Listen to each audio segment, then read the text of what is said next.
Hi, everybody. Stefan Molyneux from Free Domain. Hope you're doing well. I'm here with the man who's very hard to find because of his name, Dave Smith, stand-up comedian, political commentator, and the host of the Part of the Problem podcast, the co-host of the Legion of Skanks podcast. I believe he brings the skank part.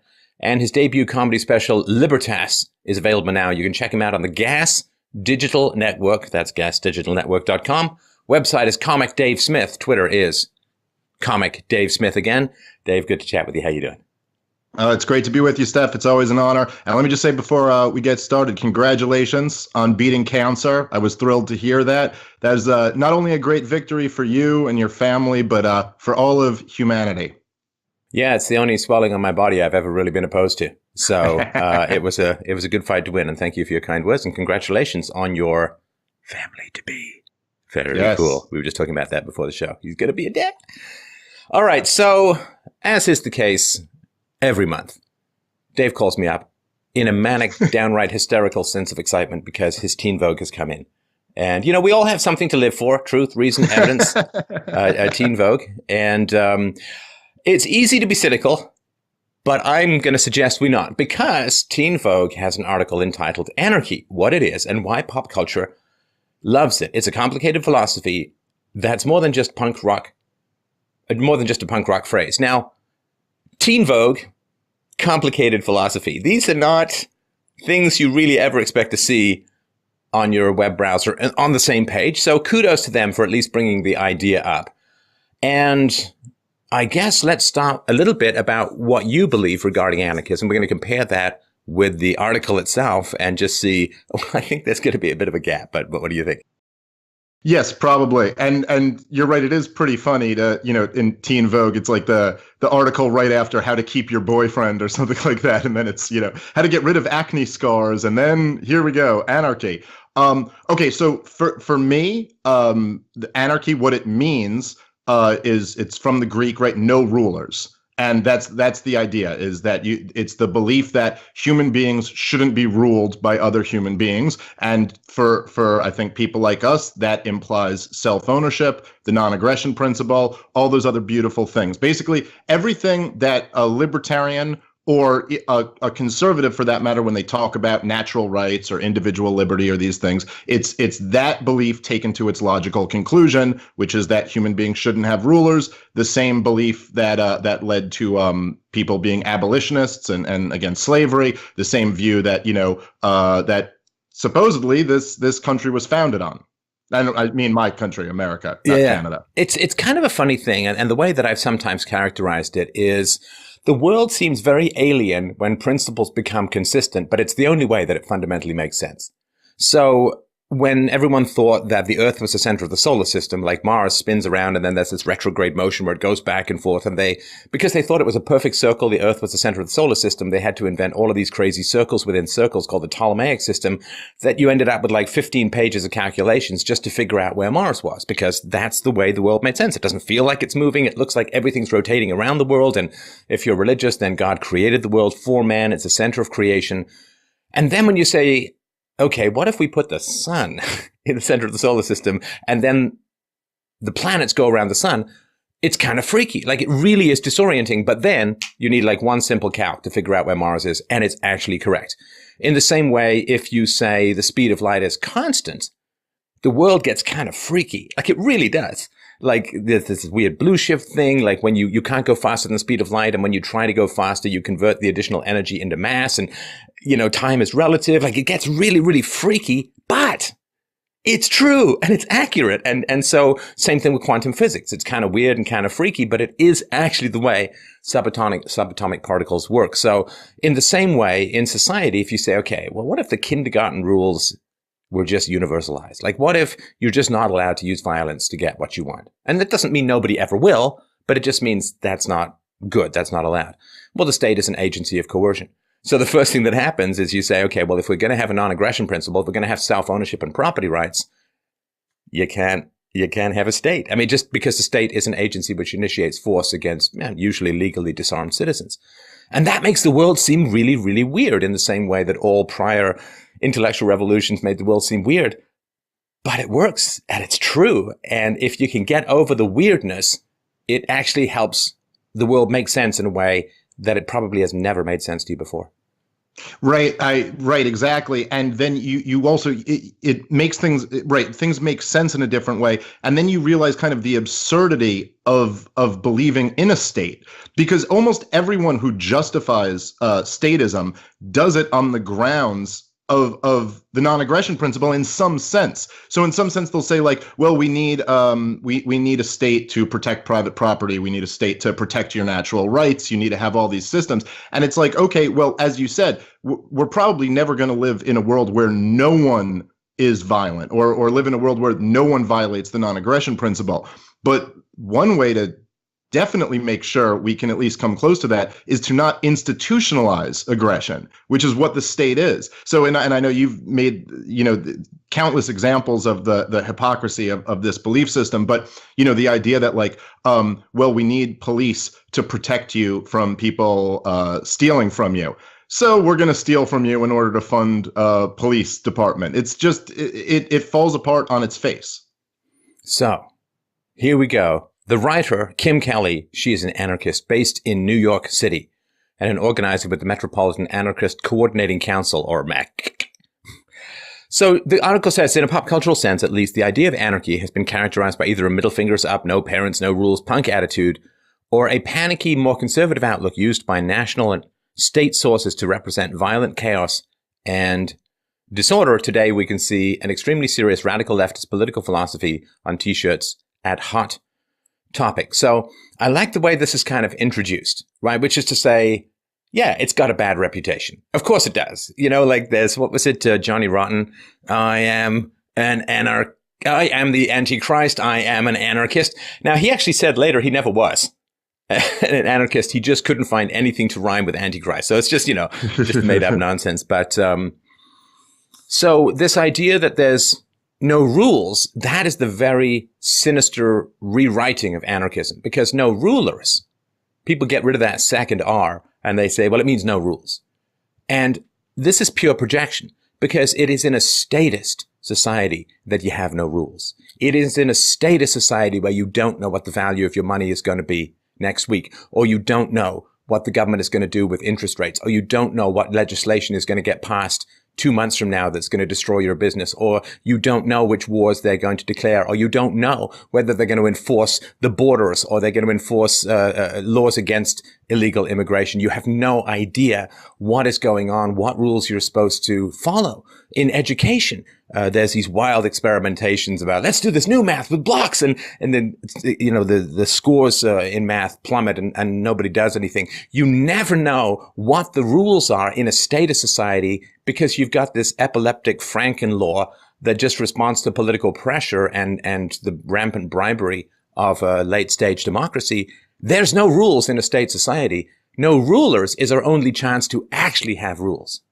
Right. And so and what a state guarantees is that any rules that are imposed will be arbitrary, and that there will always be a group of people who are above the rules. So essentially what our position is that the rules shouldn't be arbitrary, and that no one should be above them. So in the same sense that, like, if I decided, I have a really great charity and I want you to contribute to it, I can call you up and try to convince you this is a really great idea. You should contribute. But if I were to like build a cell in my basement and come to you with a gun and say, if you don't contribute to this, I'm going to lock you up in this cage right away, people would say, well, no, you can't do that. This is against the rules. So we are, the subjects, we're all kind of confined by these rules. But if somebody from the state calls it an income tax and calls it a federal prison, then they have every right to do that. So the state guarantees that there's a ruling class that are above the rules. And then, of course, as you pointed out, they can change these rules at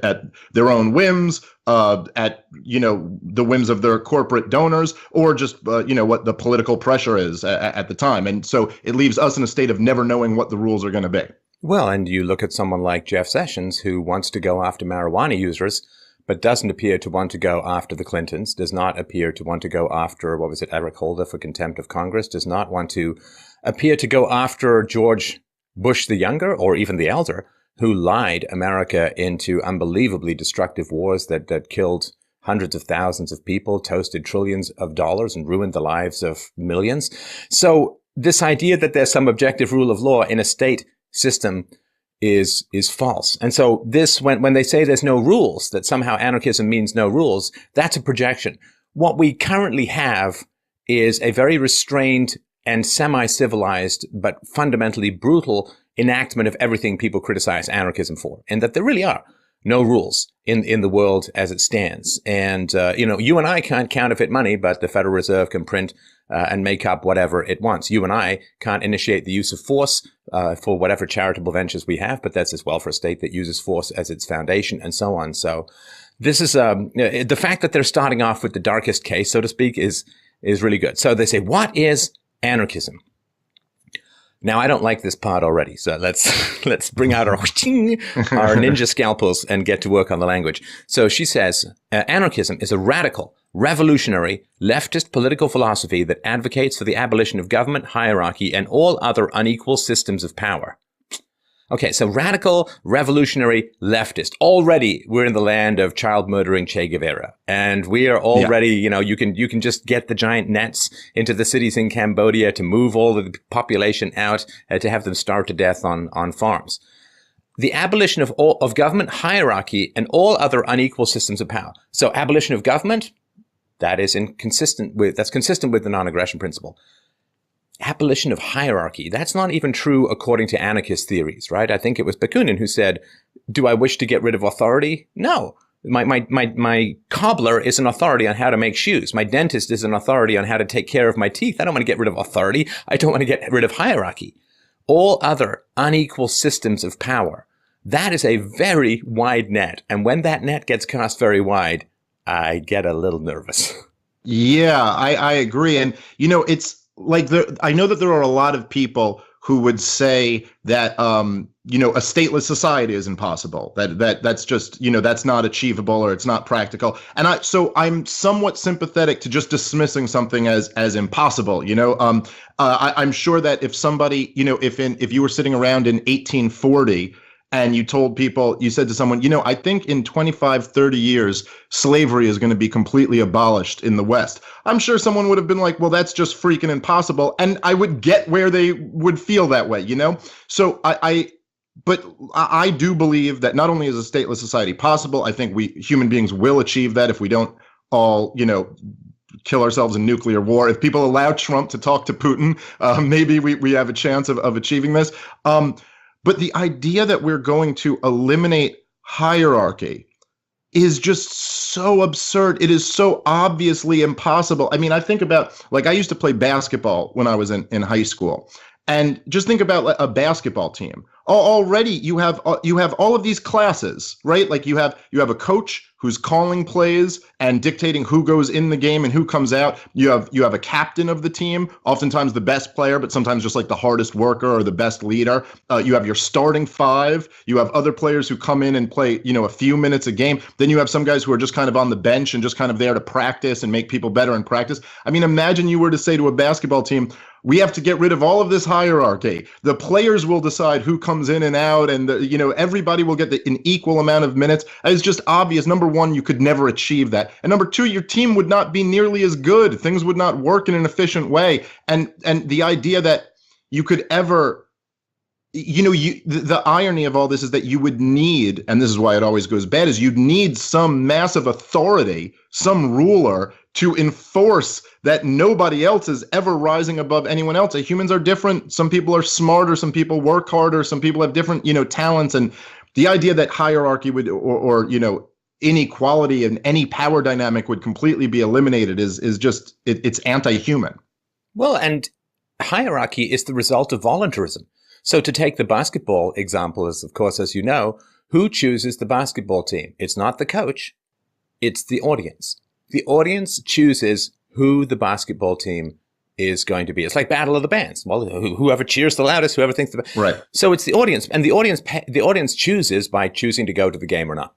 So if you have a basketball team composed of people who are lazy, smokers, they're incompetent, they're maybe short or whatever, nobody's going to pay to come and see those people shuffle around the basketball court, bouncing the ball, having it dribble under the stands, tripping all over each other and so on, and, tripping over their laces and so on, right? So it's the audience that chooses the hierarchy. In other words, if the audience wants to see the very best basketball, then the coach has to choose the very best basketball players.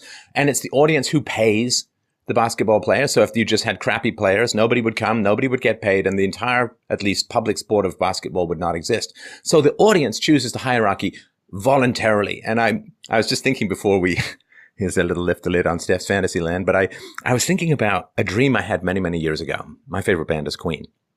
And I dreamt that I was on this slope, like an amphitheater, like they have in ancient Rome, like the Colosseum and so on, but taller. And there's a huge crowd down there. And I had my microphone, I'm striding around, and we will rock you. And I was like, the crowd was going nuts, and the Brian May was like, yeah, good singing, man. Like I had the whole thing, and I woke up from that dream. I don't know. I don't often get very sad in my life, Dave. You ever had those dreams that's just like, 5 more minutes, I'll give up reality for this matrix of rock star fantasy. And why was I sad when I woke up? Because they're never going to ask me to sing for that band, because there's other people out there who do a much, much better job. And it's the audience chooses Freddie or that new guy over me, of course, right? And that's the hierarchy. They want the guy who's like wrote the songs, who's the great singer, whose voice they're used to, and all of that. How do you eliminate hierarchy? How do you eliminate injustice? And, it's the same thing in MMA, right? A bunch of good fighters. They're very technically good and so on, but they're just not entertaining. They're not showy. They don't give good trash talk. They don't, what is that? Like the Jerry Maguire thing, like they just don't wear their heart on their sleeve. And then you get fighters who probably are technically less good, but, they're out there thumping their chests and they're shouting and they're screaming and the crowd goes nuts and so on. It's like, they're being paid for the value they provide to the audience, which isn't always just the technical skill. Luciano Pavarotti, technically a better singer than Freddie Mercury, who never took a singing lesson in his life. But you headline Pavarotti on Queen, and it ain't going to. It just ain't going to work. Like so for MMA, Demetrius Johnson versus Kimbo Slice. By the way, that's just a fantastic name for an MMA guy. Those are just realities that there is always going to be hierarchy. Right. Anyone who doubts it, go to karaoke night. Right. Yeah. I completely agree with you. And it's not. And a lot of times you'll hear people on the left use the term fairness. Right. Like this is what Obama used to love. Say people need to pay their fair share. And it's look, the truth is that life is never completely fair. The example you just gave of Demetrius Johnson versus Kimbo Slice. I mean, Demetrius Johnson is pound for pound the best fighter in the world. He just lost, but he had the longest run before that ever. It's unbelievable. But people weren't that interested in him. And this is the reality. So you have that situation, and then your only other option is to come in and force people to do what you think is fair. However, that is unjust. And that is way more unfair than allowing people to choose voluntarily. And the chips fall where they may. And again, life is never perfectly fair. Look, it's not like I said, I used to play high school basketball.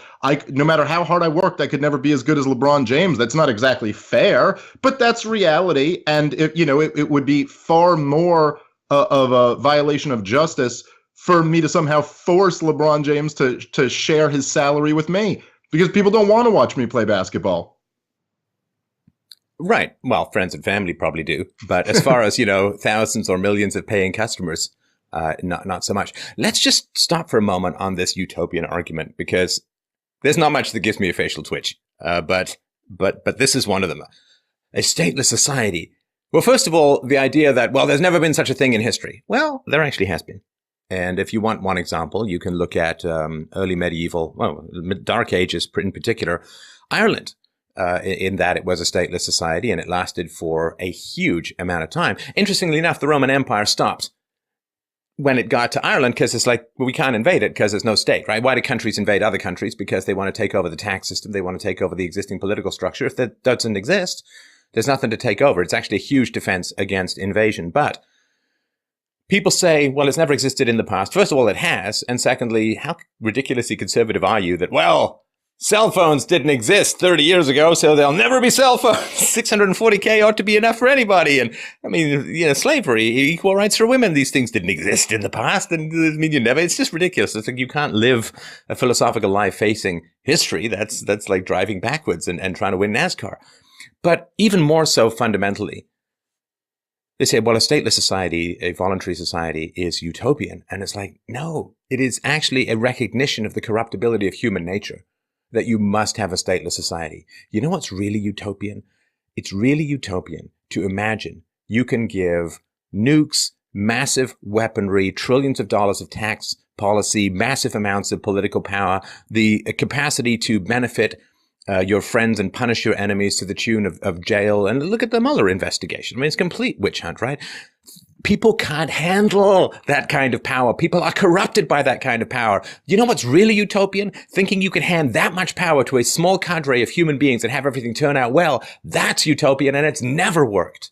Yeah, no, absolutely. I mean, it's infuriating that we get labeled as being utopian when, the idea that we're going to give a group of people the power to threaten human beings with jail time. Like, we will throw you in a cage if you don't give us money, and then that's not enough money, so we're going to print money, we're going to borrow against our children's future, we're going to spend $4 trillion a year that we raised at the point of a gun, but it'll all be fair, and this will be done in like a benevolent, kind way. This is what's completely utopian. The idea that you would have, a deep state, which I know people like you have been talking about for quite a while, but it's more in the mainstream and more exposed maybe than ever before right now. But the idea that you would have these shadow organizations with the power to lie our military into war, to kill people and torture people, to subvert a democratically elected president. And this will all just, we'll have such angels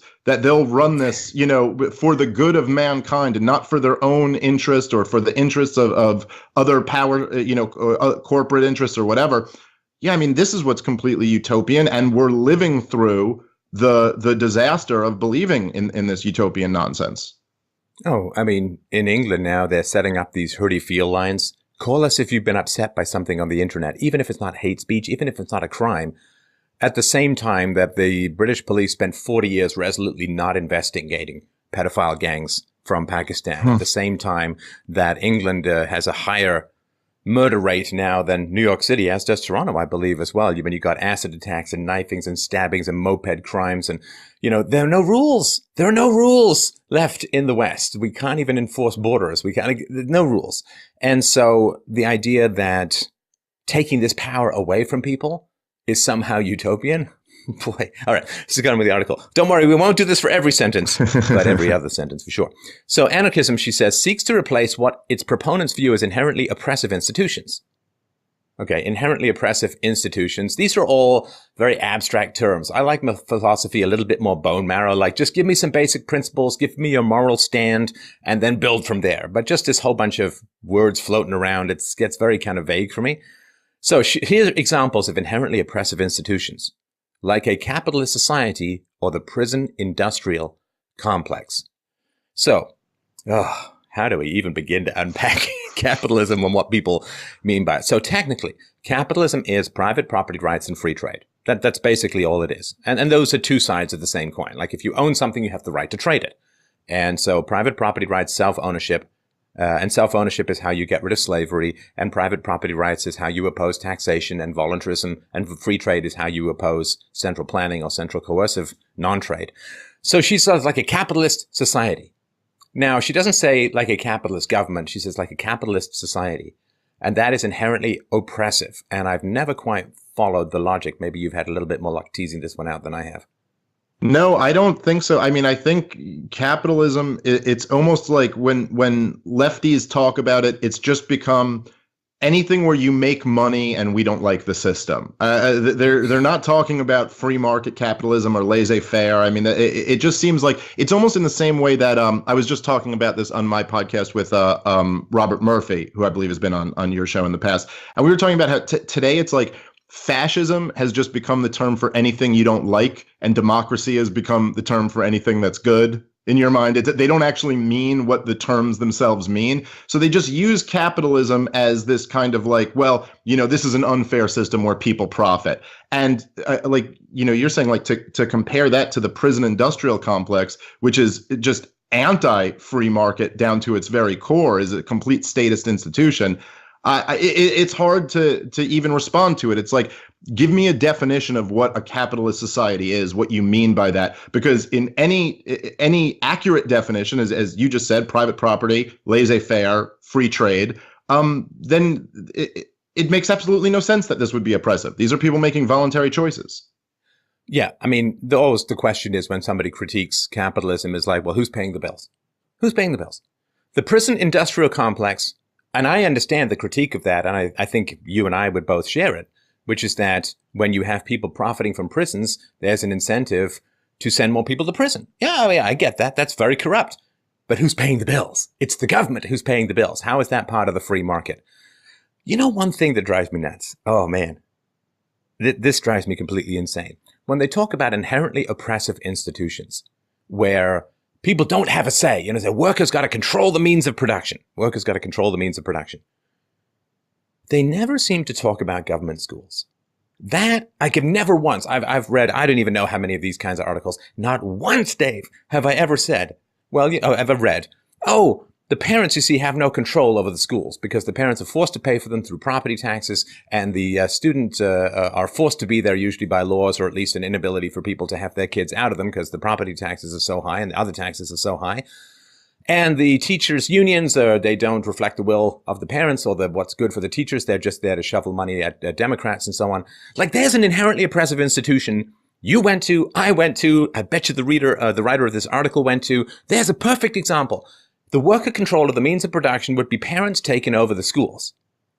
And I've not once seen a leftist advocate for that, but that's the one we've all been through. I've never had to go dig for cobalt as a slave miner to serve the giant Hoth planet of Apple. But we've all spent years and years and years in these god-awful brain-mashing oppression tanks known as government schools, where the workers don't control the means of production, the children don't control the means of production, the parents, the local community, anyone voluntarily controls the means of production, but they never talk about that stuff. It's all this weird abstract stuff about the labor theory of value and some factory out there in Singapore. And it's like, but we've all been to these exact things, which they never mention as where the control needs to be, which is local. Yeah, it's really amazing. It's amazing that there's just like this blind spot. And it's just it's so strange, right? Because they'll be talking about this kind of like, right, voluntarism and, the idea of not wanting this, like working for a company is so top down and authoritarian. Yet here's an example where all of our children are forced into a system that even by their own standards, they should acknowledge is basically brainwashing them. I mean, if you are an anarchist who's against capitalism and all this, well, we're sending our kids to school where they go and, like worship the founding fathers and talk about how great the state always is. I mean, they have to kind of put it in the past, like they'll always, George Washington never told a lie, and, Abraham Lincoln was the great emancipator and all this stuff, because, they couldn't just look at like the current Senate and be like, these are such wonderful people, because you look at them right away and be like, in the news. I see them on television. Are you out of your mind? Like so they can't do that. But it's like, these people that were like before we had video cameras or any of that, they were so great. And yeah, I mean, it's really hard to understand how they would have a blind spot for such an obvious top-down authoritarian institution that you went through. I don't know. Well, because they want to associate the free market with this oppression, and that's kind of tough. So they can't say inherently oppressive institutions like private property and free trade, because then people are like, that doesn't fit together so well. So they have to say capitalist or prison industrial complex. They never talk about the Federal Reserve. They never talk about the huge amounts of regulations. They never talk about government unions. They never talk about public schools. It's always something. And the idea that union leaders are not interested in profit and they're not exploiting people, not just the teachers who want to do a better job, but the students who are forced to be there. Crazy. All right. She goes on to say, anarchists are organized around a key set of principles, including horizontalism, mutual aid, autonomy, solidarity, direct action, and direct democracy. a form of democracy in which the people make decisions for themselves via consensus, as opposed to representative democracy, of which the United States government is an example. Oh, look, we finally got to something negative, that it's the United States government. Now, this is kind of, I don't want to say propaganda, but sophistry 101. When people start to give you positive language without clear definitions, they're trying to wash your brain with jigs. And so, yeah, mutual aid. Boy, I like the word aid. Mutual sounds very voluntary. Autonomy, solidarity, Reg, direct action, direct democracy, horizontal. Like, these are all just positive phrases or positive words. But you don't know what they mean. It just kind of sounds good. And we've not had any principles, no ethics, no foundational realities put forward at all yet. Right. And as you said, it's just very vague, nice sounding words. And so even things like direct democracy and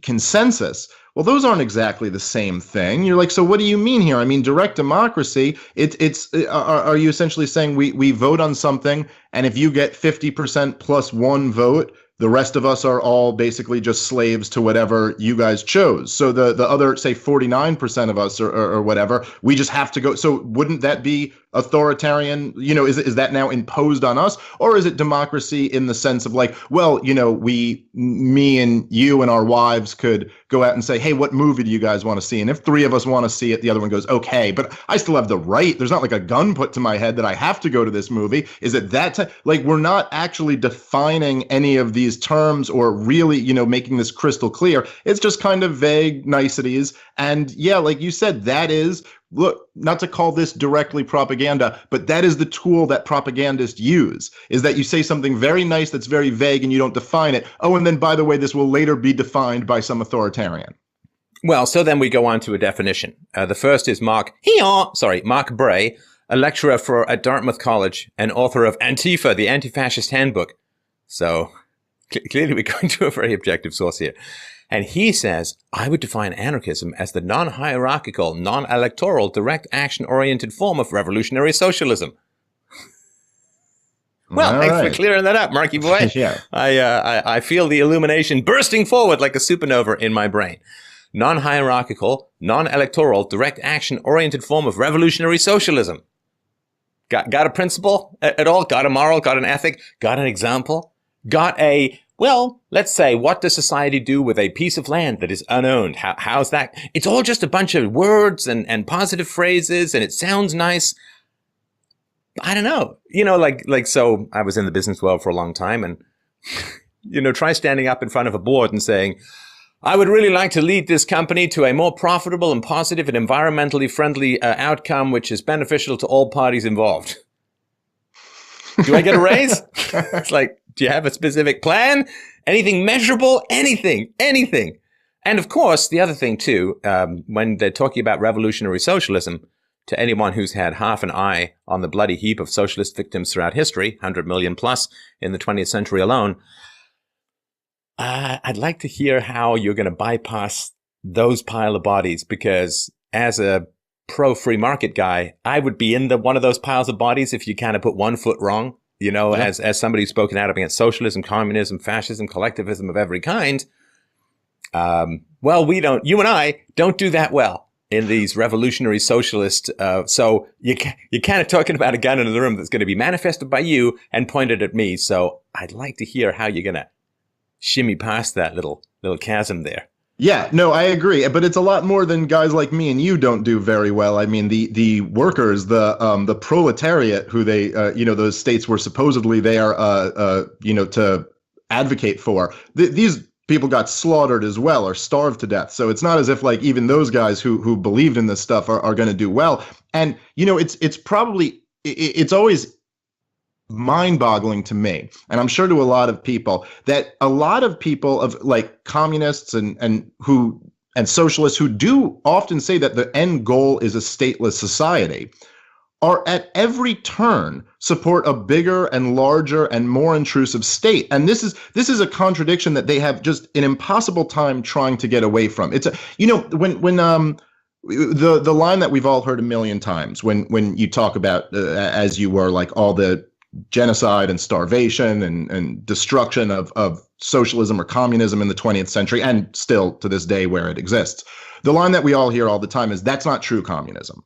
And we all kind of laugh and dismiss that, rightfully, because it's ridiculous. But there is like a little bit of a kernel of truth to it. I mean, if Marx's vision of communism was like a stateless, classless society where the workers are in control of the means of production, okay. There's no private property, there's no money, okay, I guess in some way you can argue that this was never achieved, but right, like we never had a stateless, classless society. Okay, but it's kind of like, if I were to say to you, I have a method of fighting cancer, and I'm going to call this communism, and I think the state being compared to cancer is quite fair. I know you've made that comparison before, but so let's say my method for fighting cancer is called communism, and I say, okay, so whatever caused the cancer, I want you to continue that. So let's say, you were smoking a pack a day. I say, you know what, double that up. Go to smoking 2 packs a day.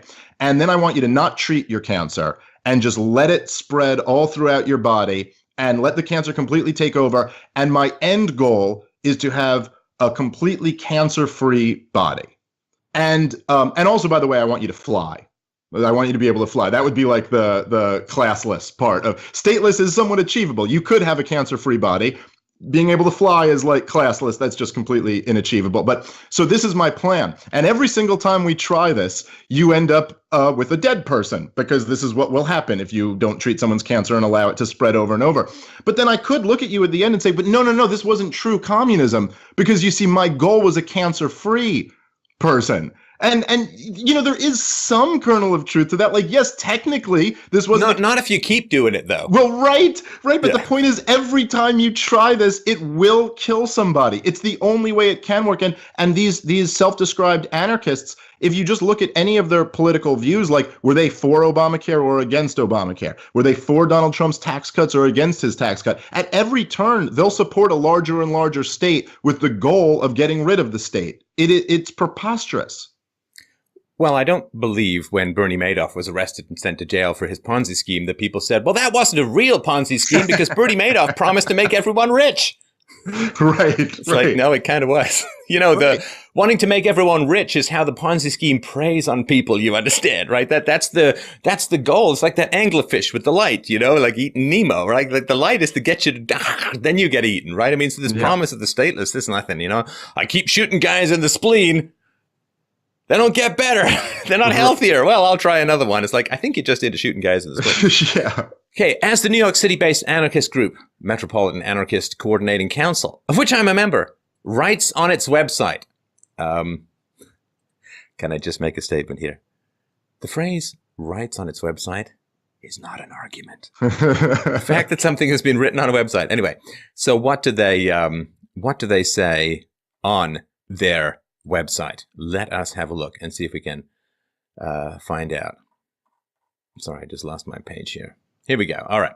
So they write on their website, and I quote, "We demonstrate a vision for a society in fundamental opposition to the brutal logic of contemporary capitalism, a society based on mutual aid, cooperation, and radical democracy." Okay. Do you want to make any arguments or demonstrate some proof or empirical evidence? Because vision doesn't really cut it in the realm of political philosophy. I've got smoke this, man. It'll all become clear. I got a vision. Let's go. It's like details. No, a vision. Oh, I got a vision of a suspension bridge made out of soap bubbles, man. Get driving. Yeah. Gosh. And it's so like, it's also, I remember this from back in the day when you had a debate with that guy Peter Joseph, and you just like tore him apart in this debate, and it was really kind of beautiful to watch, because he would use all these kind of like big words and kind of this like positive sounding, oh, we'll all be sharing this and that, and you would just pierce through it with like, okay, non-aggression principle, private property rights. It's like, hey, if you want to do any of this stuff, but you're not, forcing it. You're not threatening anybody else. You're not being violent to any other peaceful people. If you want to go buy up some land and say, we're going to have like this mutual aid and shared resources and do all that, I don't have a problem with it. I know you don't have a problem with that either. It's like, okay, fine, go do that. But it's always this nice language and then avoiding what our core principle is, which is non-aggression, which is like, okay, you can do this, but no, you want to also force everybody else to live in this utopian vision, which always turns into a disaster. So again, like if you reject the current system, okay, so do we, so do lots of other people. I think we can be a lot more clear about what it is that we reject. But to just again, it's just these nice words, and then I guess you have the power to force everybody else into it. I'm not sure what brutal logic is. Other than, I guess, my arguments against Peter Joseph were perceived probably by him as brutal because they were effective. I don't know what brutal logic is. Is that logic with a chainsaw? Is that logic with a ninja weapon or a lightsaber or something? It's brutal logic! I don't know. Is it true or false? Valid or invalid? I don't know. But this idea that what's going on right now is capitalism is just astonishing. And we would share... The funny thing is that the stuff that I would criticize most about the current system is the stuff that communists have really wanted. Government control of currency, government control of education, government control of business, which is generally a little more fascist when you have nominal private hands, government control of higher education. And the critique that they have, that a lot of leftists have about capitalism, that, you're continually trying to drive down the wages of your workers, therefore your workers end up without enough earning power to buy stuff from you. So what do? Well, you laden them down with debt, like with credit cards, which didn't really appear until the 1970s, except for the occasional business traveler. You get students to have a huge amount of debt. You borrow like crazy. You print up these muni bonds, which you can sell to guarantee tax increases down the road and be able to spend stuff in the here and now. And yet another form of unfunded liabilities, where you make promises to particularly government workers for future pensions and healthcare you can't possibly keep. So sure, when the wages get driven down, but the big question is what drives down the wages? What drives down the wages is two things: massive taxation and endless ways of taxpayer-subsidized immigration from low-rent countries. And that is the basic reality, that you are continually driving down the wages of the workers, but that's not a function of capitalism.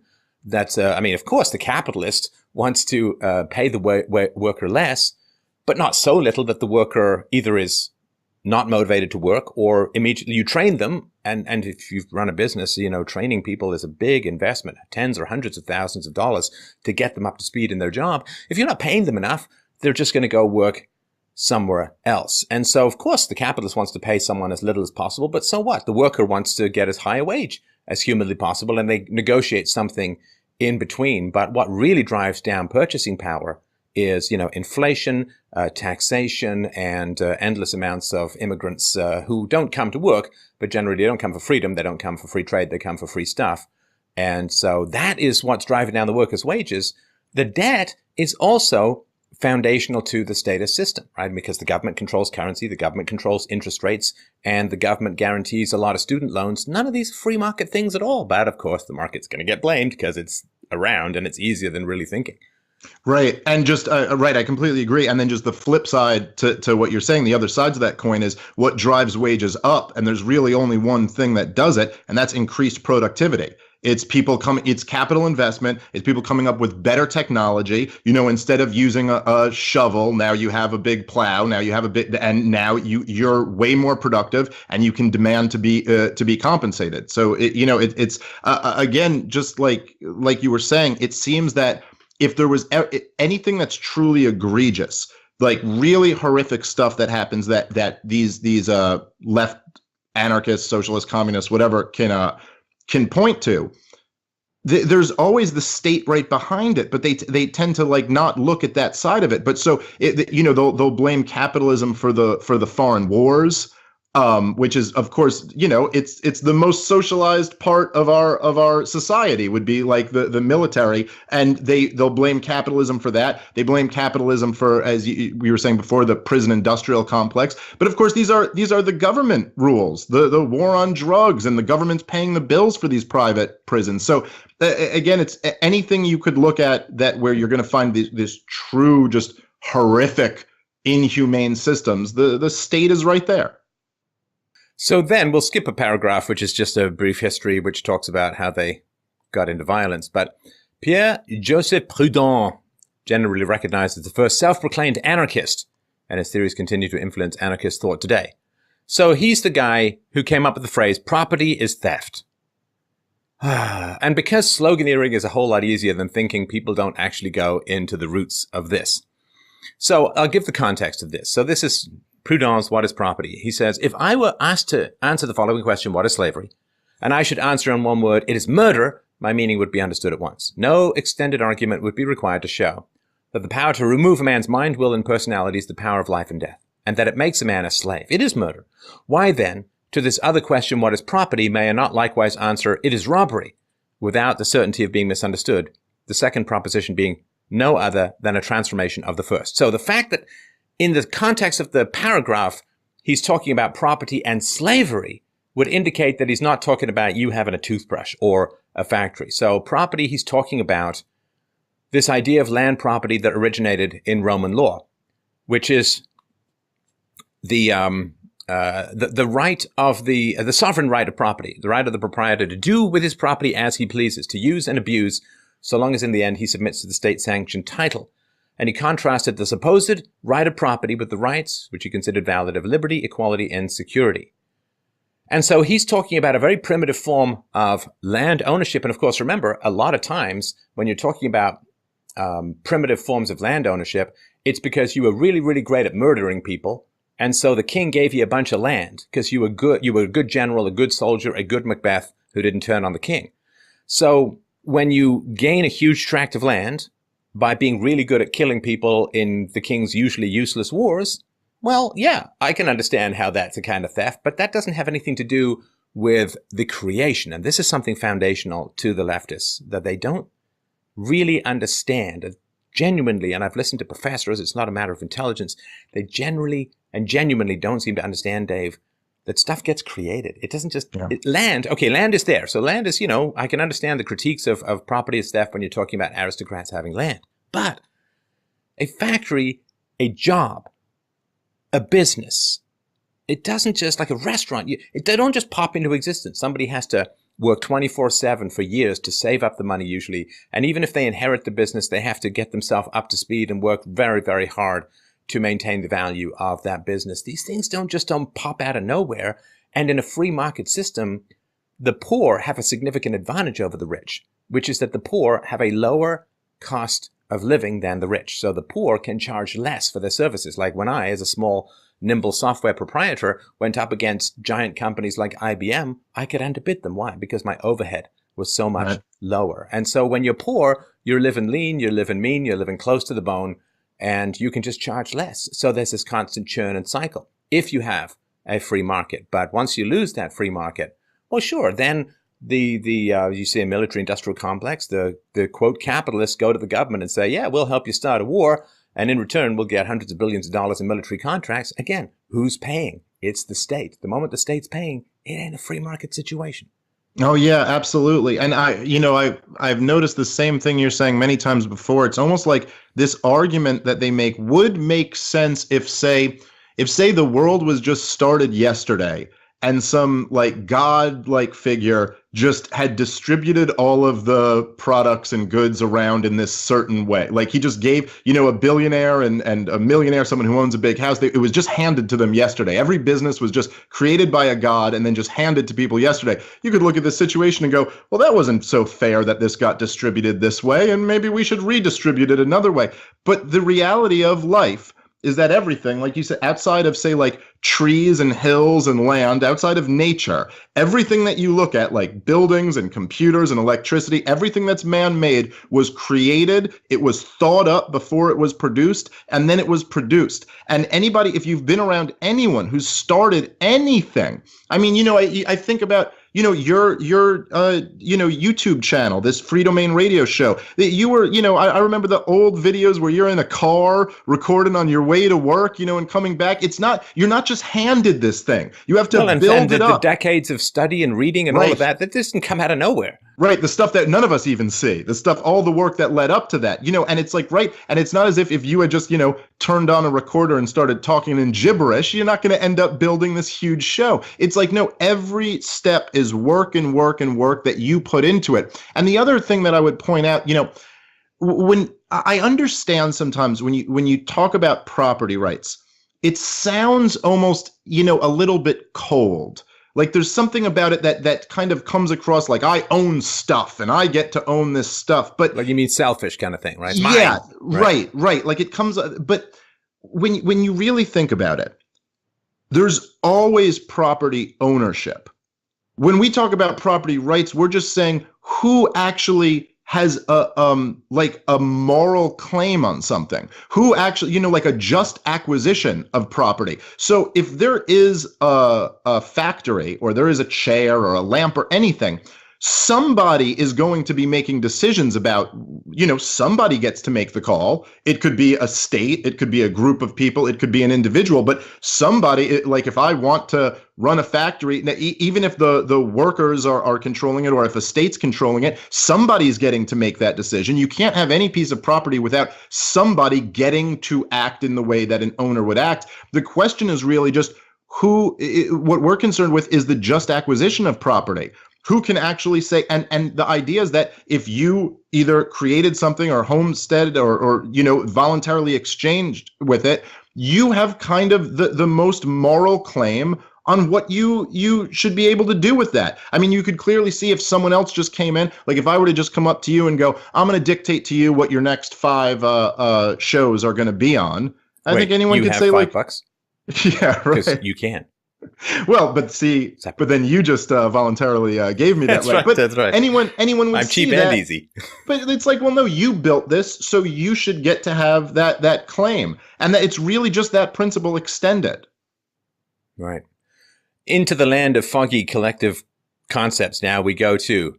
Classic anarchist traditions include mutualism, which is situated at the nexus of individual and collectivist thought. So, listen, Dave, I feel like we haven't spent enough quality time face-to-face, so I wonder if next Thursday you're available to meet me at the nexus of individual and collectivist thought.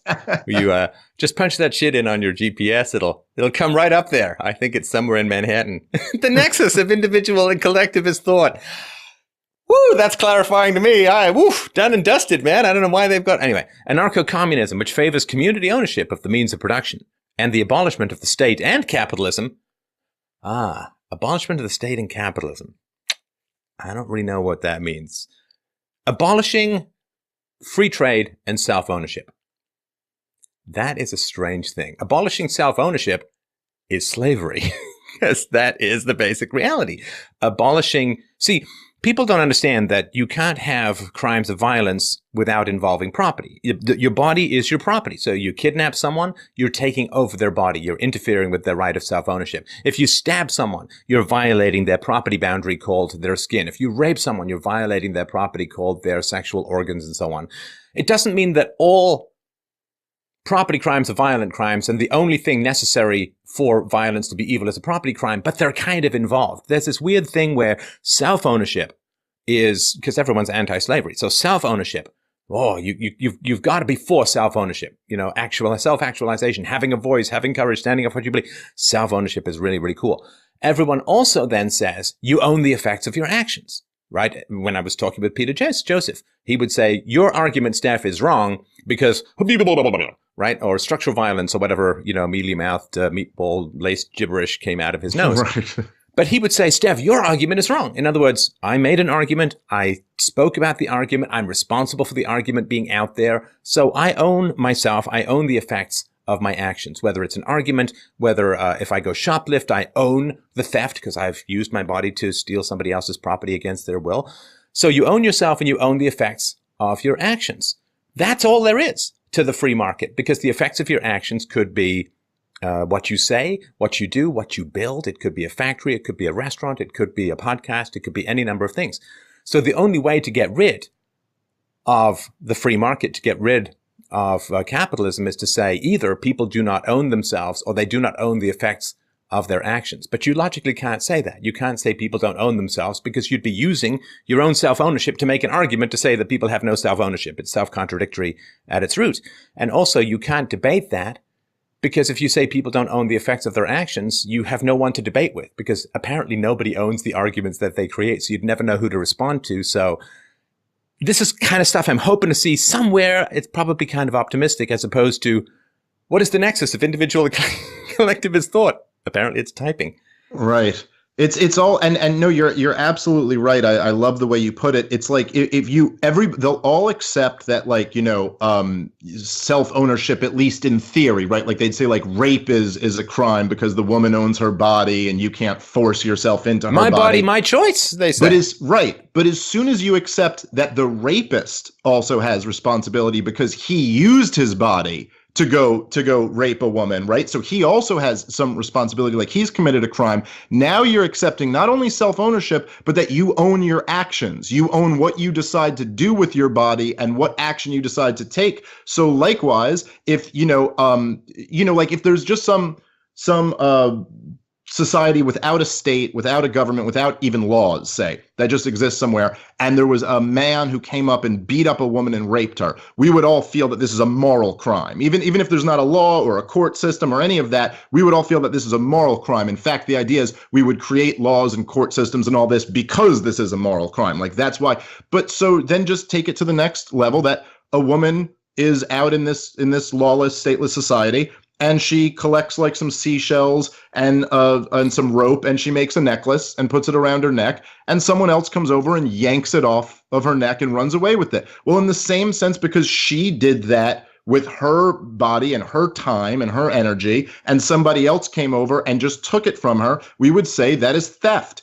It's just the same principle. And once you accept it, if you accept that assaulting someone is a crime, then you're accepting that the effect of your actions is something that you own and have to take responsibility for. If that's the case, you can't get around property rights. No, that's right. So there's a little glimmer here in the clouds of sophistry, which I'm sure got through by accident. So she goes to anarcho-syndicalism, which tragically is a word completely owned by Monty Python. Anarcho-syndicalism, which views unions, the working class, and the labor movement as potential forces for revolutionary change. Again, not an argument. Here we go. You ready? And individualism, Dave. Individualism, which has similarities with libertarianism and emphasizes individual freedom above all.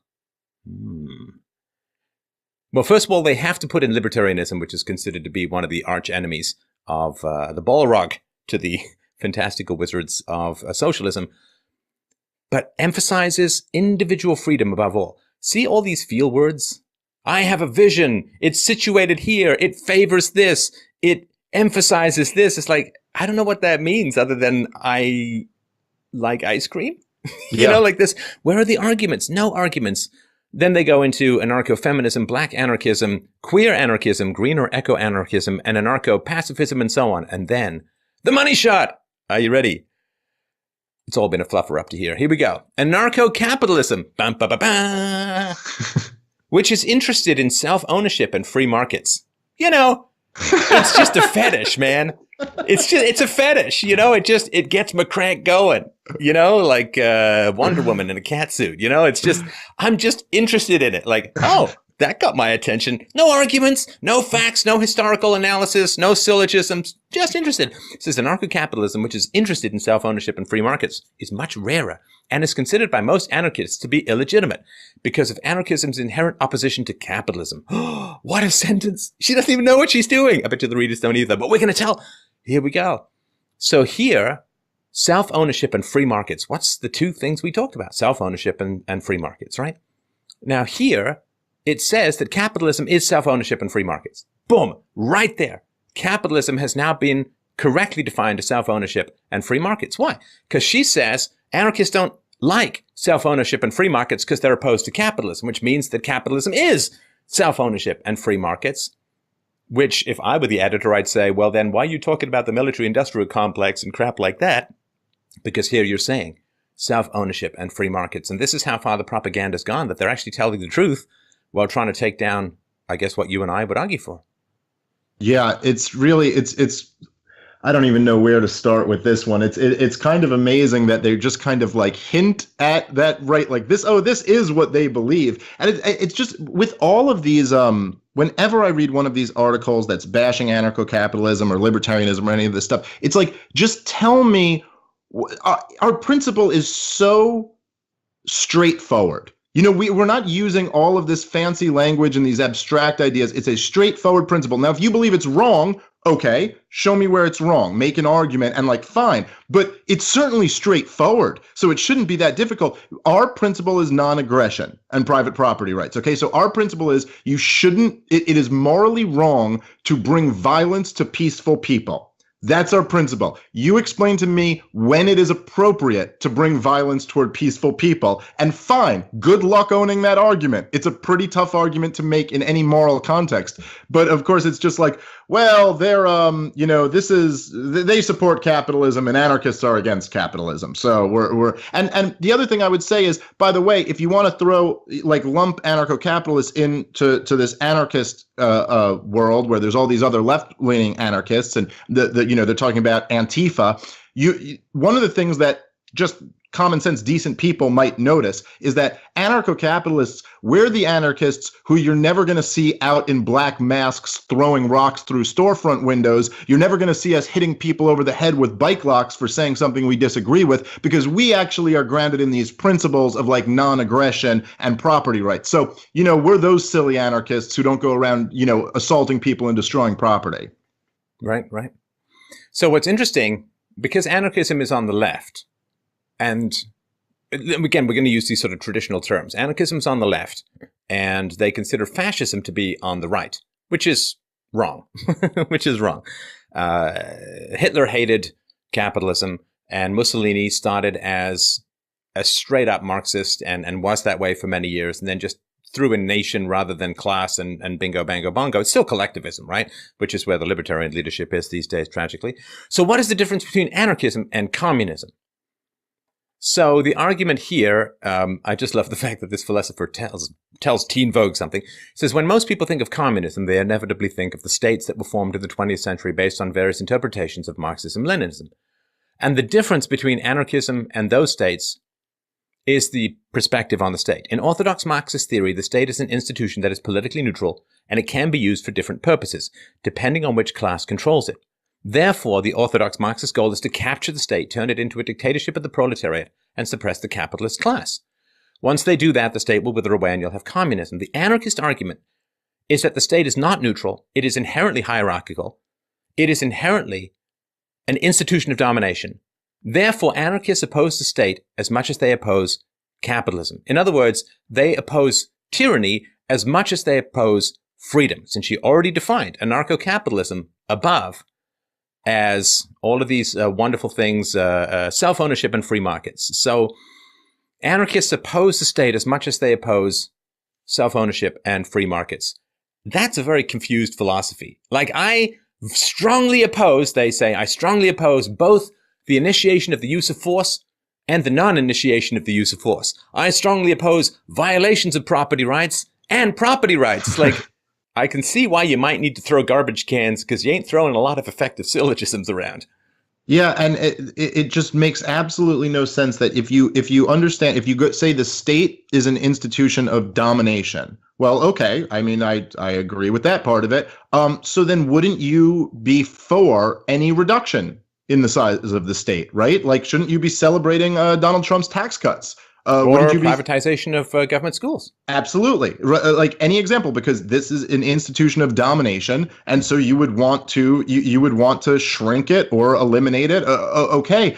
But the idea that you will, it's just, that's why I made the analogy of I want cancer to take over the body and then the cancer will cure itself and you'll be cancer free. It's so, it's just confused and it makes no sense. So, I guess the last thing is this anti-fascism. Now, I think the rational analysis of this kind of anarchism is to say, because it's on the left, it's going to have a special hostility to the most rival violent ideology, which is fascism. Now, fascism is one of these words that, I mean, there are entire books written on how on earth do you define fascism, because it's just become one of these negative labels that you just throw against your enemies, and it doesn't really mean much. But they say here, how does anti-fascism intersect with anarchism? Intersect, thriving, these are all danger words. Anyway, since fascism is an anti-democratic ideology that thrives on oppression, and anarchism is explicitly against oppression in all forms, and for direct democracy, anarchism is inherently anti-fascist, much like all anarchists are by necessity anti-police and anti-prison.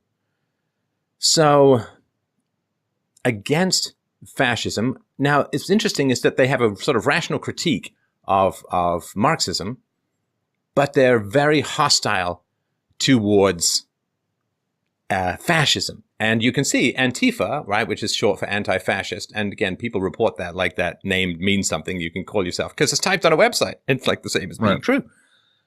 But this is very interesting how hostile they are towards towards fascism relative to communism. And I think that's because fascism is nationalistic in general.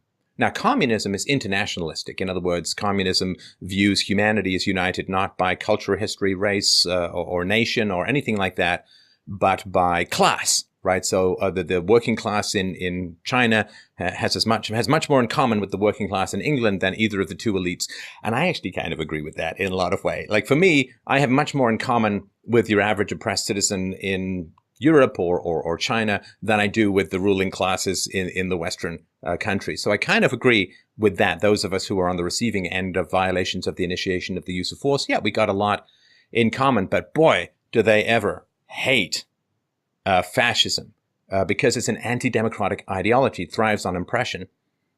But of course, they've just above admitted that the state is used to control the means of production, which is, of course, anti-democratic. And this is something people don't understand. Property and life, people say, well, you got the right to life, you got a right to property. The two are the same things. I mean, this is why people get a little confused about this. If I don't have the right to property, I don't have the right to life. Because if I don't have the right to property, I've got nowhere to sleep, I got nothing to eat, I've got no shelter from the storms, I've got nothing that I can call my own, I have no money. You literally are begging on street corners at best. And even then, you can't keep the proceeds of your begging because you don't have any property rights. Right.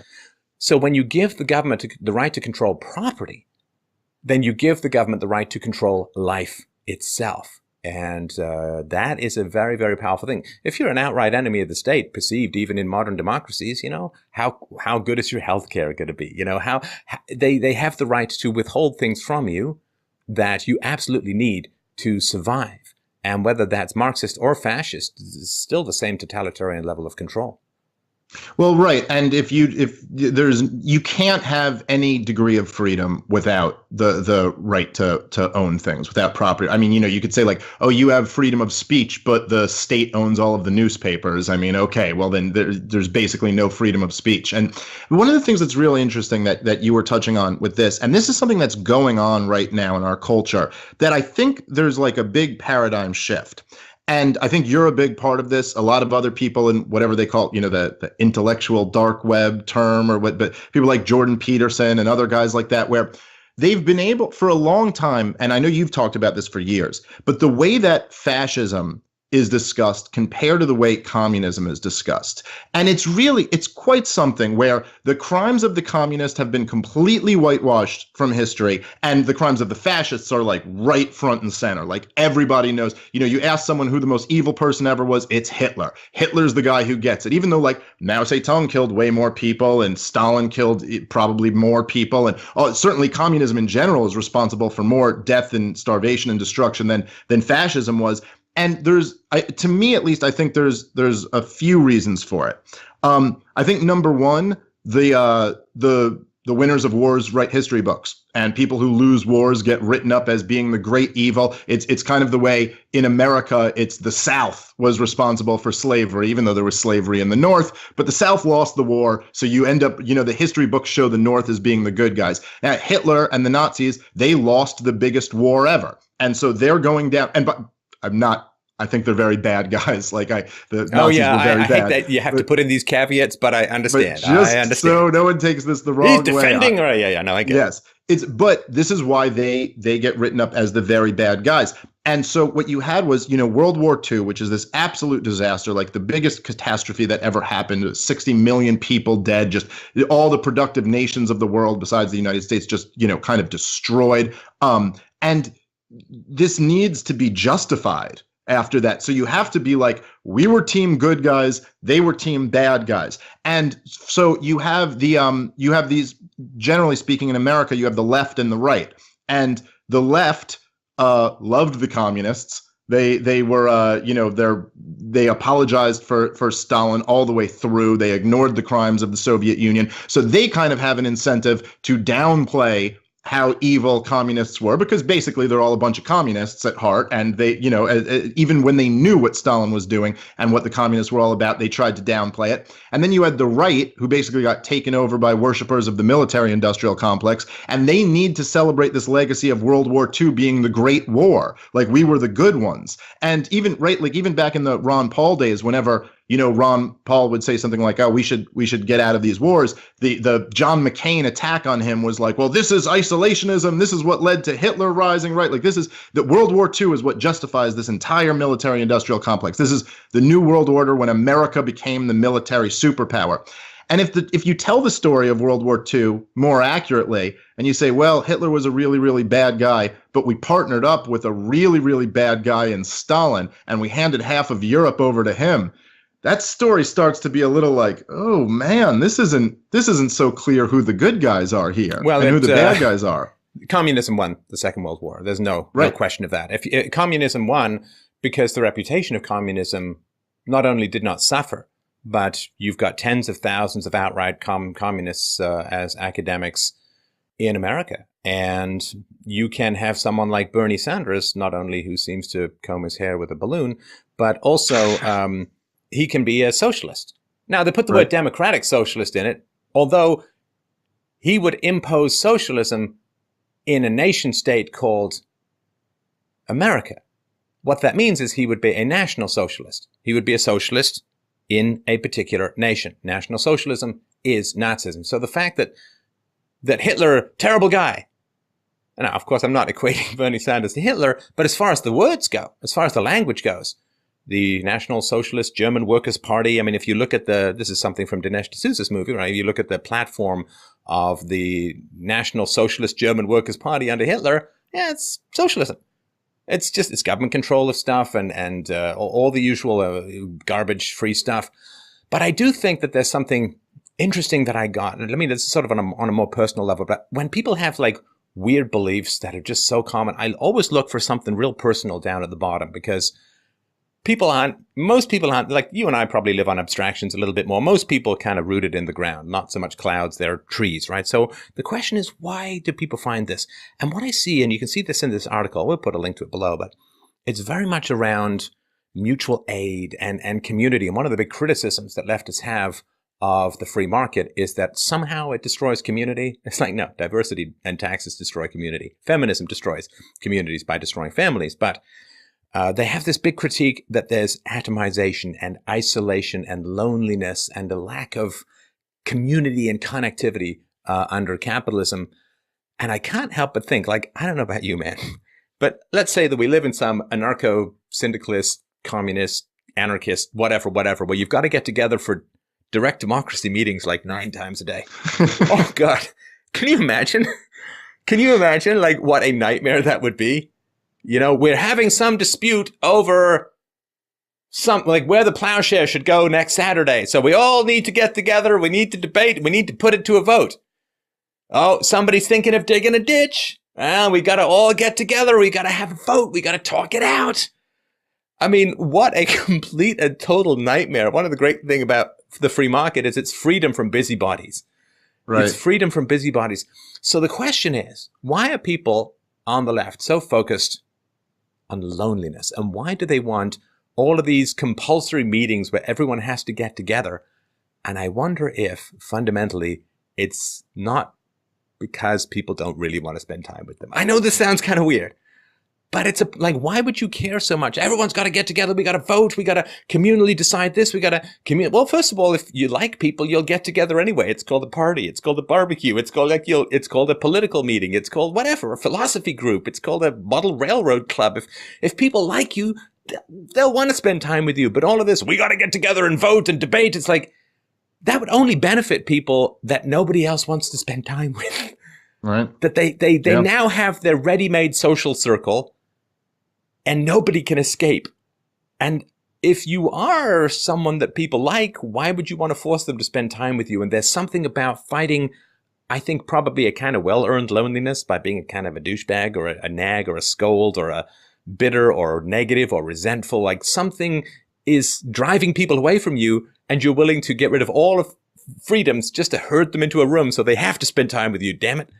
Yeah, I think you're really onto something with that. I mean, the idea that you'd reject the non-aggression principle. So in other words, people have to be forced into this community. So you're not confident that if people are able to choose, there's going to be any sense of community. I think there's some deep psychological stuff going on there. And of course, in reality, it's much like, it's all just so backward and confused, like just like the idea of we have to build up the state to get rid of the state. In reality, the community, as our state has gotten bigger and bigger in the United States, for example, the communities have been destroyed. And the truth is, what's so funny, is that as close as you're ever going to come to these fuzzy, nice words that they talk about, like mutual aid and stuff like this. Well, what did we have in the United States of America before the government got into the business of welfare and getting involved in everybody's, medical insurance and everything like that? It's like, well, you had these collective, communities where people would called get friendly together. Societies, even called mutual aid societies.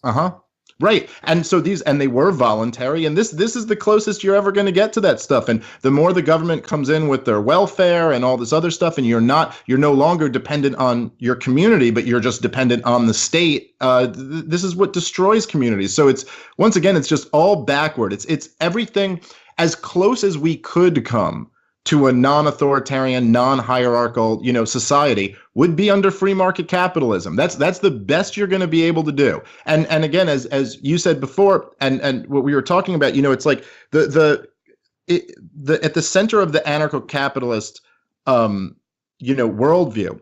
And what I always thought, and this is what I've been really almost, heartbroken in my years as a libertarian ANCAP, is that I always thought like, well, this would be once I found it, and I found guys like you and Murray Rothbard and other people, I was like, oh my God, this is so great. I can't wait to tell everyone. And then they'll be like, thank you for giving me this great, advice. And then we'll all be ANCAPs together. But it's like, look, if you want to go live in this mutual aid workers shit, it's like, okay, go buy up some land. You guys can go there and do that. By the way, it's my same message to the white nationalists or whoever, people like that who, it's played up like it's this plague on society. It's really like a few people on the internet, but it's like, okay, go buy up some land and you guys can live together. And I'm against forced integration. You shouldn't have to bring anyone else in. But why is there this insistence on you having to impose your will on everybody else? That you have to force everybody to live by your system. You can go live in your world and you can outcompete other people. At least in our system, you could.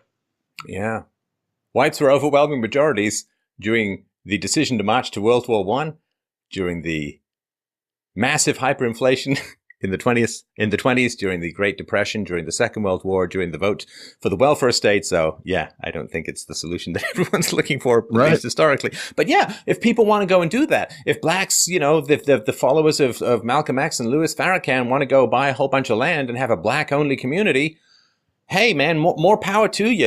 It's not my particular preference, but if you want to do that, if that's your thing, then go for it. I mean, I don't agree, but I'm busy. I got stuff to do in my life, so I'm not going to sit there patrolling everyone else. So let me ask you this. So in a scenario that occurs fairly regularly on my show, there's some guest who's not woke to the anarcho-capitalist thing, and they say, it's anarchy, or, it's some negative connotation, right? And I don't actually stop them and give them the, 20-minute history and definitions and so on, because kind of got to keep conversations moving, and it's not a debate about anarchism. So I don't mind if they use the term colloquially. And then, of course, everyone says, oh my God, he's not an anarchist anymore. Or people say to you, are you still an anarchist? Are you still? And it's like, it's not up to me, man. I mean, it's like saying, do you still believe in evolution? It's like, it's not a choice. It's not like, well, your tastes change over life, you see. And I used to be into this wine and now I'm into this wine. And the pairing with this wine and this fish used to be pleasing to my palate. But now that, like, this all nonsense. It's like, if you want to talk me out of voluntarism, if you want to talk me out of the universality of the non-aggression principle, make the case, man. I'll follow the case wherever it lies. So this idea, well, are you still this and are you still that? Like, do you still follow this sports team or did you move somewhere else? Like it's just, I've got to go where the arguments are, and the arguments support self-ownership, free markets, private property, and all of that kind of stuff. So as far as the word goes, it's tricky because it's kind of been owned by, biker soap shows, Sons of Anarchy. It's been owned by Antifa. It's been owned by this argument that anarchy is chaos when voluntarism is our only chance for any kind of predictable order. What do you want out of your currency? What you want out of your currency is for it to be relatively stable in value. Now, you don't mind if it goes up a little bit, but that's going to make some things a bit more tricky, particularly in terms of loans. You would love to have a currency that is stable so you could plan ahead without wild oscillations. You'd love to have an educational system that actually taught you useful things so that you emerged after 12 years of government education with fantastic skill sets that made you worth $100 an hour. Like that. These are things that you want. You're never going to get them through the state. Your only chance to get them is through a voluntary society where you as a customer and other people as a customer have sway. You want a predictable set of rules in your legal system. You want a bare minimum of rules, just enough to protect persons and property in the most efficient way. You're never going to get that from the government. The government is going to start chasing people who are safe to catch and aren't going to cause much of a trouble, and they're going to stay away from really dangerous people like moped gangs or the Clintons. So, your only chance to get what everybody wants, every reasonable person wants, is through voluntarism. But the problem is the word anarchy has been so corrupted. Do you think any CPR, I've got a Baywatch thing going on here with you in a blonde wig, but do you think any sort of CPR is going to help it out?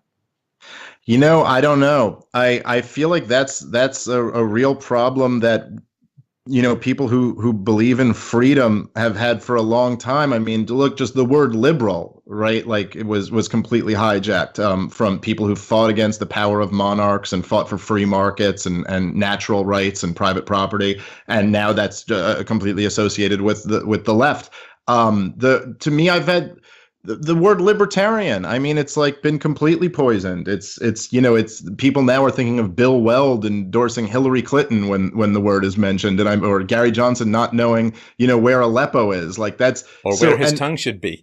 Yeah, I mean, it's so I have this problem over and over again. All our words seem to get taken and misused. And like to your point where, if somebody's like a guest on your show and maybe they're great on a lot of issues, but they're not, completely in line with anarcho. If they just use the term anarchist and they're like, oh, these crazy anarchists hitting people with bike locks. It's like, well, there are people hitting people with bike locks and they call themselves anarchists. So you get what he's saying.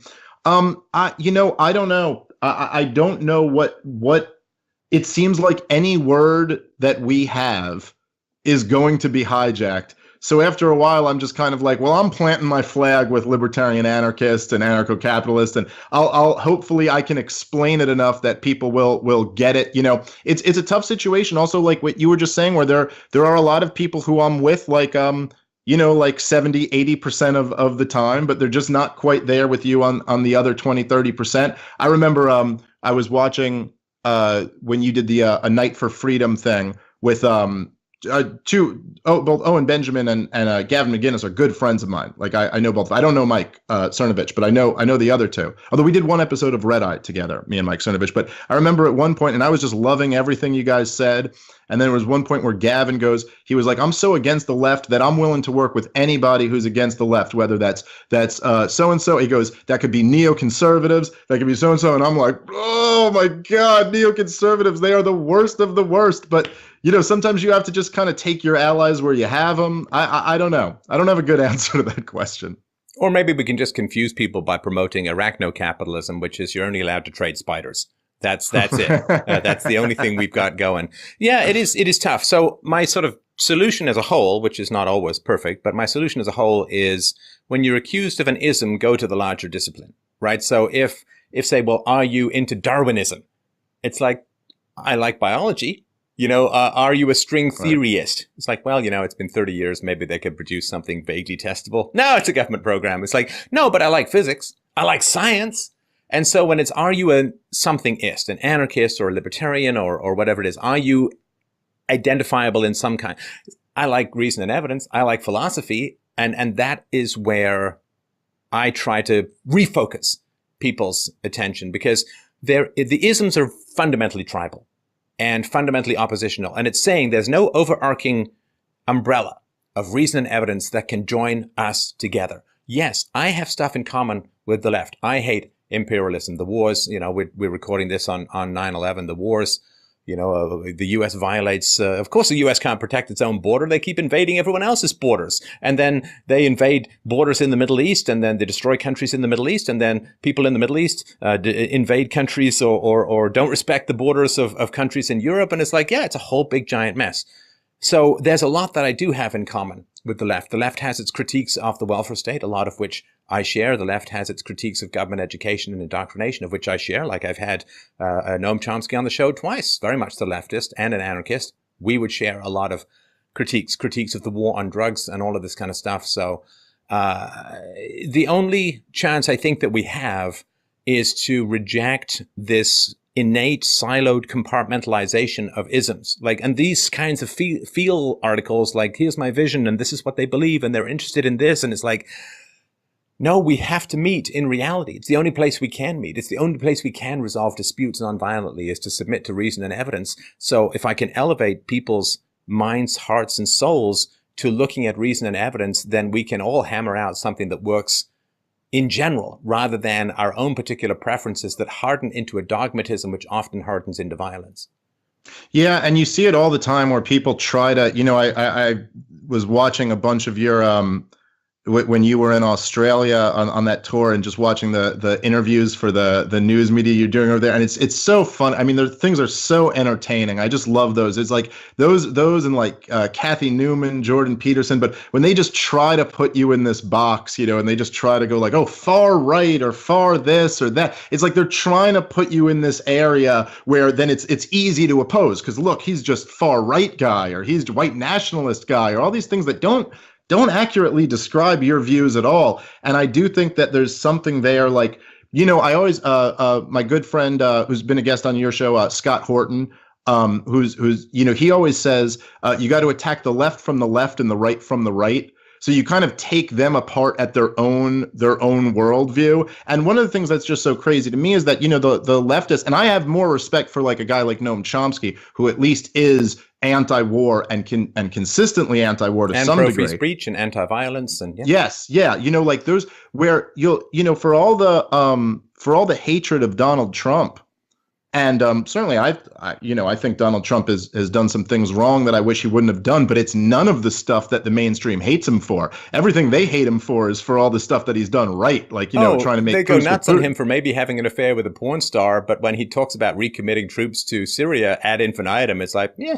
That's fine. It's nobody sitting there and going like, you're not turning on CNN and they're like, oh my God, spending has gone up and Donald Trump signed this omnibus bill with higher spending. They have no problem with that. They have no problem with the military budget going up. Their problem is that, oh my God, he's recklessly trying to make peace with North Korea. So, it's like everything he does. Right. One bang with Stormy Daniels may make her eyes a little bit glassy, but a whole bunch of bangs in the Middle East makes a whole bunch of eyes glassy permanently. Right. So but it's crazy. That's what's so amazing. It's like you talk to these people on the left who hate Donald Trump so much, and you're like, okay, look, whatever you may not like about him, George W. Bush on faulty intelligence got us into a war in Iraq where somewhere from hundreds of thousands to 1 million people died, like the actual human beings, million people. And by the way, brown people and Muslims, the ones who you claim to champion, they all died.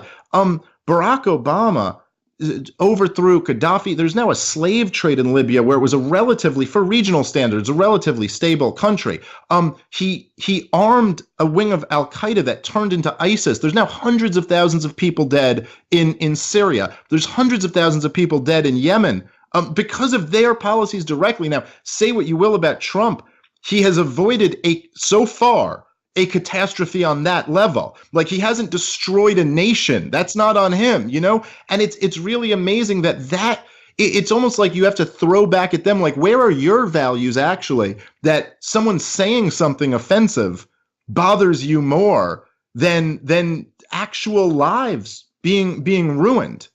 Well, this is the whole question around fake news, which is, if I see once more that Assad is going to snatch defeat from the jaws of victory by gassing his own people for no reason whatsoever, and therefore the West needs to go plunging into another god-awful war where they're not going to be greeted as liberators, where they're going to inflame sectarian tensions and create more terrorists and more fundamentalists and destroy people and destroy Europe through a mass outflux of refugees and so on. That's the real fake news. That's the real fake news. There's fake news where it's like, yeah, that's kind of questionable, or I don't believe this particular thing, or that's debatable, or that's just plain wrong. But hey, nobody's getting killed. Yeah. Nobody's getting killed. Then there's the fake news, which gins up people's primitive base of the brain lizard, the bloodlust, to the point where they're willing to sanction and cheer the mass slaughter of hundreds of thousands of people, the destruction of entire communities and entire countries, the destabilization of entire regions, and the idea that it's really, really important to fact check X, Y, or Z person who has relatively little influence compared to large media outlets that can cheer everyone lemming-like off the cliff edge into the fiery chasm of endless war. That is, fake news. How about death news? How about slaughter news? How about murder news? That is where we really need to focus our attention, but of course, people don't really want to. Yeah, and of course, that's a little bit harder. It takes a little bit more to actually look into that stuff, and you have to learn about stuff and read, and it's not, to just be like, oh, Donald Trump said something offensive, I'm outraged, is easy. But it really is amazing. I mean, I've been on panels where I try my best to argue back with them, but, I was on a panel with Brian Stelter on CNN, where he was saying, he was talking about, it was right after the Parkland High shooting. And he was talking about the video that I guess was trending #1 on YouTube, where they were saying these are all crisis actors and this wasn't a real shooting. And okay, I don't personally buy into that. It seems to me like there was dislike those people as a whole. I really dislike, because there's so much to get the state on. None of that's true. They're not crisis actors, and it's real blood and it's real people suffering and so on. But it's like, if you want to get the state on war. Like, why would you get this fake actor stuff? It just discredits anybody who opposes state power to think that there's a whole bunch of actors and vials of blood and nonsense like that. It's like, you don't go after the mafia chief for a potential parking violation. You get him for all the smoke and bodies buried in his basement. Right. Absolutely. I completely agree with you. But to see these guys on CNN and Brian Stelter's talking about how dangerous this is. This is dangerous when you have fake news like this. And I said to him, I go, why? What's going to come of this? Like what you just said, the biggest danger I see is it discredits people who are trying to actually point out what the state is doing. But so people believe Parkland High wasn't a real, they believe it was staged. And now what are they doing with that? Nothing. They're just operating with some misinformation. Go, what's the danger of you saying that Saddam Hussein has weapons of mass destruction and is in bed with Al-Qaeda? No, the danger of that is that a million people die. Or that Assad is gassing his own people. Well, that's the current one that's going on. And they basically just proved that last one, like people like you and me, we were right about, and it's obvious. It was so obvious to see right after Trump announces we're getting out of Syria. Congratulations, Assad, you've won. He's been fighting tooth and nail for victory for years and years, and he's just going to go ahead and blow it. It was obvious. And now they're trying to set it up again, man. And this is my biggest fear right now, is that they put so much pressure on Trump. They've got everybody working against him. You've got the Democratic establishment, the Republican establishment, the deep state, the media, Hollywood, everyone against you. And you know what will kind of get them off your case. And then they start feeding you all this stuff about like, oh, Assad's doing this and that. And Trump has, and I think it's one of his weaknesses, is that for as much as people look at Trump and they think he's like, whatever the common, perception of him is that I think Trump really does have a soft spot for kids. And when he sees they work like his kids, daughter who comes in and cries, and but when he said he didn't want to get us involved in Syria at all, and he said it was the images he saw of children, and then he saw that and he's like, no, man, I'm going after this Assad guy. And I think this is a weakness on his part, that he can be played with some of this stuff. And I think there's tremendous pressure that probably me or you couldn't possibly imagine on him right now. And I just hope they're not able to convince him to get us into something, because this Syria thing has already been a disaster because of our intervention, and it can get a lot worse.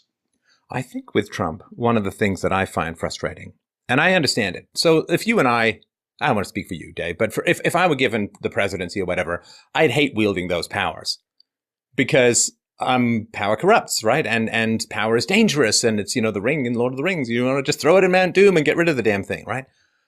And so Trump is used to working in a voluntary environment for the most part. There's obviously he's had to deal with the state in his business in real estate and so on, but he's used to negotiating. He's not used to having this kind of power, the power to pardon, the power to declassify, the power to undercut or even fire prosecutors who are abusing their power and so on. And because he's a relatively small government guy, because he doesn't like this kind of power, which is what he sacrificed to take that power unto himself, I think he's not using his power effectively. Of course, he should declassify stuff that discredits the Mueller. He's got the right to do it. It's perfectly legal. It's perfectly valid. I've heard the argument that he can just use the troops to build the wall. Use the troops to build the wall. Well, yes, that he's the commander-in-chief responsible for protecting the territorial integrity of the United States. Of course he should do that. Should he pardon people who've been unjustly targeted by the Mueller witch hunt? Of course he should. But that's exercising a lot of power, and I think he kind of got into the powers that be to reduce the power. And so everyone's kind of guiding him towards an increase in power. The right thing to do is to use the power to diminish the power in the long run. But that means, put the ring on, be a Boromir, it'll save us. But it kind of will, which is one of these ironies that he wants to reduce state power. So he's unwilling to use state power in that end. But yeah, he shouldn't be complaining on Twitter. He should be using the presidential powers to pardon people, to build a wall, to declassify documents that discredit his opposition and so on. For sure. I mean, this is what he should be working on, but I think he's still getting used to the powers that he has and how to use them.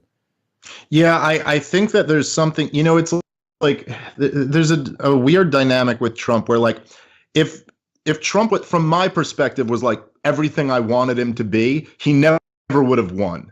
It's like there's this thing. A lot of people, like, they get upset about things like, he's kind of crass, or he'll be crude in certain areas or something. It's like, and that's why he won. Like, that's why he got there, because he was the only one who had the courage to stand up and call everybody out. And, like, he wasn't just going to sit here and be like, well, I respectfully disagree with Hillary Clinton, but he's like, no, she's a nasty lady. Let me point out to everybody. And that was an amazing moment when he looked at her and said, she's a nasty woman. Like, this is and because she is. If you actually look into Hillary Clinton, she is a nasty, nasty person. And she has this image that she tries to keep up, which is not her at all. And sometimes I just wish that that Trump would, be a different type of person than he is. I wish Trump would have come out and given a public address after that New York Times piece that just came out that was saying that these unelected bureaucrats are trying to, undermine the elected president. You mean the one where in 2017, the New York Times is like, the deep state is a right-wing hysterical conspiracy theory. And then 2018 is like, we are publishing an editorial from somebody in the deep state who's undermining the Trump presidency, with no connection between these two positions. It's really amazing. And they almost pretend like the first position never existed. Like, what are you talking about? This is the new world now, where we acknowledge that this happened, and thank God for them. And then Obama came out and said he criticized it and goes, well, this isn't the way it's supposed to work. These people aren't elected. And for a second, it was almost like, oh, is Obama saying something good? And then he goes, because they're only stopping like 10% of what he does. The other 90% is getting through. So Obama's position was actually that this won't work because they're not subverting his entire agenda. It's really, it's oh, nuts. That speech, sorry, just a tiny aside. That speech where Obama was saying, well, how difficult is it to oppose Nazis? It's like, not really very difficult at all, because there really aren't any left. However, the president who refused to tackle or even talk about radical Islam is talking about how it's really, really tough to oppose bad guys. It should be really easy to oppose bad guys. Yeah, well, he did more than not tackle it. I mean, he sent money and weapons into the most radical Islamist towns. So he fueled radical Islam in a way that you really, I mean, if they want to throw around the treason word, right? Like Brennan likes to throw that around about Trump. It's like Obama and Brennan and all those guys are guilty of treason. And I don't, like we've said for this whole show, I'm not a statist. I don't like these like kind of conservative, the commander in chief and blah, blah. But I'm sorry, I am a New Yorker. And if there are any real enemies enemies of the United States of America, it's Al Qaeda. They actually did come here and slaughter Americans. And Obama and Brennan funded and armed a branch of Al Qaeda that later became ISIS. Those guys are guilty of treason, and they should be thrown in jail. Hundreds of billions of dollars in cash pallets to the regime that continually says death to America. Yeah. Amazing. All right. Well, listen, I really, really appreciate your time. I just wanted to also thank the Teen Vogue website and the writer of the article, because it gets people, I guess, questioning and asking. And hopefully, Kim Kelly, you will consider the non-aggression principle, personal property, free trade as not the evils that you have been instructed to believe that they are. Also wanted to remind everyone to check out Dave is a great comedian. It's a skill that I envy. And therefore, I'm just going to turn slightly green. But he is, of course, host of the Part of the Problem podcast, co-host of the Legion of Skanks podcast, and you should check out his debut comedy special, Libertas, Libertas. We will, of course, put the links to all this below. GasDigitalNetwork.com, ComicDaveSmith.com, and Twitter.com/ComicDaveSmith. Always a great pleasure, my friend. I hope we can do it again soon. Thank you so much for your time today. Absolutely, Steph. It's always great to be with you. Can't wait to do it again.